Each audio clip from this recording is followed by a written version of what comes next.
وضو کی سنتوں کے بعد کچھ مزید چیزیں ایسی ہیں جو وضو کو اور کمال درجے تک پہنچا دیتی ہیں۔ وضو کی سنتیں تو وہ تھیں کہ جن کی پابندی اللہ کے نبی علیہ الصلاۃ والسلام کر لیا کرتے تھے، اور بھی کچھ چیزیں ایسی تھیں جو اللہ کے نبی علیہ الصلاۃ والسلام کرتے تھے لیکن کبھی کبھار ان کو چھوڑ بھی دیتے تھے، وہ وضو کے مستحبات اور وضو کے آداب کہلاتے ہیں۔ ان میں سے پہلی چیز یہ ہے کہ آدمی اونچی جگہ بیٹھ کر وضو کرے، اونچی جگہ آدمی بیٹھ کر وضو کرے، تاکہ جو پانی آدمی استعمال کر رہا ہے اور وضو کا پانی جو نیچے گر رہا ہے، نیچے گر کے پھر اس کے بدن پر نہ پڑے۔ یہ پاکی صفائی سے متعلق حکم ہے کہ آدمی چہرہ بھی دھو رہا ہے، وہ پانی پھر نیچے پڑ کر پھر اس کے کپڑوں پر پڑ رہا ہے، اس کے اعضاء پر پڑ رہا ہے، تو آدمی کی شرافت، اس کی صفائی ستھرائی یہ ہے کہ آدمی تھوڑی اونچی جگہ بیٹھ جائے تاکہ وضو کا جو پانی نیچے گر رہا ہے وہ اسے نہ اڑے۔ تو ایک یہ ہے کہ آدمی اونچی جگہ پر بیٹھے، اور دوسرا یہ ہے کہ آدمی قبلے کی طرف رخ کر کے وضو کرے، قبلے کی طرف رخ کرے اور وضو کرے۔ اور جیسا کہ میں نے کہا، ہاتھوں کو 3 مرتبہ دھوئے گا، پیروں کو 3 مرتبہ دھوئے گا، لیکن ہاتھوں کو دھوتے وقت اسے خیال رکھنا چاہیے کہ پہلے دائیں ہاتھ کو پھر بائیں ہاتھ کو دھوئے۔ پیروں کو دھو رہا ہے، پیروں کی انگلیوں کا خیال کر رہا ہے، پہلے دائیں پیر کا خیال کرے پھر لیفٹ بائیں پیر کا خیال کرے، یہ بھی مستحب ہے۔ اور اسی طریقے سے جب آدمی کلی کرے گا تو کلی کرتے وقت بھی آدمی کو چاہیے کہ سیدھا ہاتھ استعمال کرے کلی کرنے کے لیے، اور بایاں ہاتھ استعمال کرے ناک میں پانی ڈالنے کے لیے۔ دیکھیے یہ چیزیں ایسی ہیں جو پاکی صفائی اور ستھرائی سے اور انسان کی کلینلینس سے اور نظافت سے ان کا تعلق ہے، تو ان چیزوں کے تعلق سے بھی اسلام نے ان چیزوں کی تعلیم دی ہے، اس پر فوکس دیا ہے۔ معلوم ہو رہا ہے یہ کہ اسلام کے اندر پاکی صفائی کا کتنا بڑا نظم ہے، گویا کہ آپ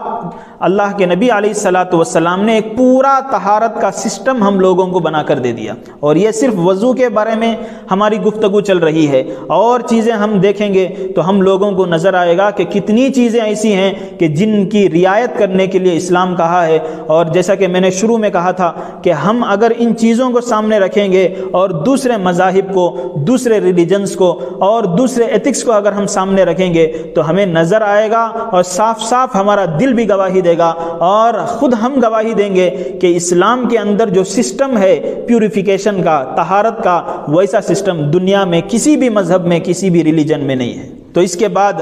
آدمی کے جو وضو کے جو مستحبات ہیں ان میں سے ایک یہ ہے کہ آدمی جب دھوئے گا تو ہاتھوں کو رگڑ رگڑ کر دھوئے، یہ بھی اللہ کے نبی علیہ الصلاۃ والسلام کرتے تھے۔ اور کانوں کا جب مسح کریں گے تو اس وقت چھوٹی انگلی کو کانوں کے سوراخ میں ڈالیں۔ میں نے کہا تھا کہ آدمی شہادت کی انگلی کے ذریعے سے اس طریقے سے اپنے کانوں کے اندر صفائی کرنا چاہیے، کانوں کا مسح کرنا چاہیے۔ مسح کرنے کے بعد جو چھوٹی انگلی ہے اس طریقے سے اس کے اندر ڈالنا چاہیے، بڑی انگلی نہیں جائے گی، تو اس لیے شریعت نے کہا کہ چھوٹی انگلی کو اس طریقے سے داخل کرے۔ اور اس کے بعد گردن کا بھی مسح کر لے، اور اگر کوئی آدمی انگوٹھی پہنا ہوا ہو